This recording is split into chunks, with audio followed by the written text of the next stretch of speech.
এলো খুশির বারাত নিয়ে সবে বরাত, এলো খুশির বারাত নিয়ে সবে বরাত।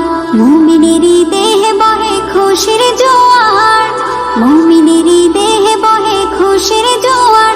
হবে পুণ্য রাতের মুলাকাত, এলো খুশির বারাত নিয়ে সবে বরাত, এলো খুশির বারাত নিয়ে। এই সবে বরাতে সবার দাওয়াত রইল আমার বাসায়। ঝটপট করে চলে আসেন যে যেখানে আছেন আমার আশেপাশে।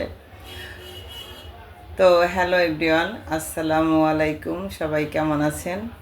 আমি এই সবে বরাতের হালুয়া তৈরি করতে চলে আসলাম। তো এখন অনেক রাত, এই রাতের বেলায় বসে আমি হালুয়া তৈরি করতেছি। এটা হচ্ছে বেসনের হালুয়া, ছোলার ডালের বেসন। তো বেসন দিয়ে দেখেন হালুয়া করলাম, ডিজাইন করলাম, কত সুন্দর লাগতেছে। এখন চলে আসলাম সুজির হালুয়া তৈরি করতে।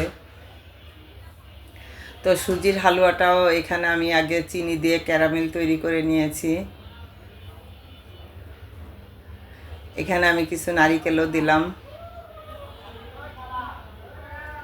আসলে আজকে কাজটা খুবই ঝটপট করে করতেছি, তেমন রেসিপিটা আসলে দেখানো হচ্ছে না, অনেক কিছুই মিস হয়ে গেছে, ভিডিওতে আসেনি। তো এখন কিছুটা এলাচের গুঁড়ো দিয়ে নামিয়ে নিলাম। তো মাশাআল্লাহ আমার সুজির হালুয়াটাও হয়ে গেছে। তো দেখেন কতটা মানে একদম ঘি দিয়ে তৈরি করছি, একদম হাতের উপরে তেলতেলা হয়ে গেছে। এখন আমি উপর থেকে কিছু কিশমিশ দিয়ে সাজিয়ে নিচ্ছি। তো মাশাআল্লাহ আমার সুজির হালুয়াটাও বানানো শেষ। এই যে আমি একটু ডিজাইন করে নিলাম। এখন আবার আমি ডাউল সিদ্ধ করে রেখেছিলাম, আমার হাজব্যান্ডকে বলেছি যে তুমি এটা এখন আমাকে ব্লেন্ড করে দাও। তো ও আবার বাসায় এসে সকালবেলা এই যে বুটের ডালে হালুয়াটা আবার সে ব্লেন্ড করে দিচ্ছে।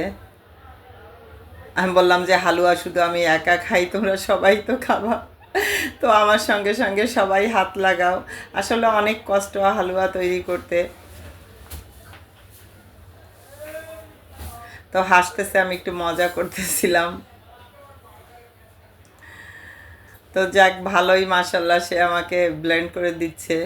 তো অনেকটাই আমার কাজটা আগায় গেছে। তো আমি সকালবেলা যেটা করছি, ঘুম থেকে উঠে আমার হাজব্যান্ডকে দিয়ে এটা আমি এটাকে ব্লেন্ড করে একদম মিহিম করে তারপরে আমি এটা নিয়ে চলে গেলাম হালুয়া তৈরি করতে। তো প্রথমে আমি ঘি দিয়ে নিয়েছি।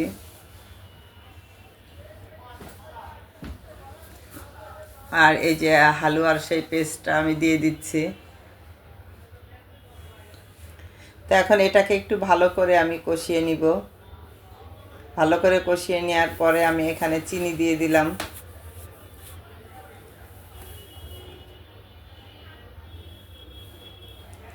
চিনি দিয়ে নেড়ে চেড়ে আমি আরও কিছুটা লিকুইড ঘন দুধ দিয়ে দিলাম, কারণ দুধ দিয়েই এই বুটের ডালটা পেস্ট করা হয়েছে। তো এই তো বুটের ডালের হালুয়াটাও রেডি হয়ে গেছে। এখন আমি এটাকে একটা ট্রের ভিতর দিয়ে আমি শুকিয়ে এখন আমি এটাকে কেটে নিচ্ছি। তো কিছুটা শক্ত হওয়ার পরেই আমি এখন কেটে নিচ্ছি। যেহেতু খুবই ব্যস্ত, সকালবেলা আবার প্রতিষ্ঠানেও যাওয়া লাগবে, এই জন্য আমি খুব দ্রুত কাজটা করতেছিলাম। তারপরও আলহামদুলিল্লাহ কোনো অকেশন বা কোনো প্রোগ্রাম হলে আমি সব কিছুই বাসায় তৈরি করি, যেহেতু আমার বাচ্চারা পছন্দ করে আমার হাতের জিনিস খেতে। তো এত ব্যস্ততার মাঝেও আমি বাসায় রান্নাবান্নার আয়োজন করি।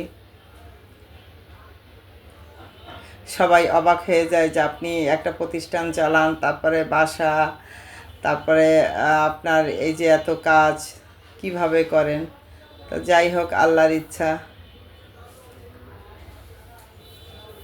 তো আমার এই ছোট ছোট ভিডিও যদি আপনাদের ভালো লাগে, সবাই আমাকে লাইক কমেন্ট করবেন, আমার পাশে থাকবেন।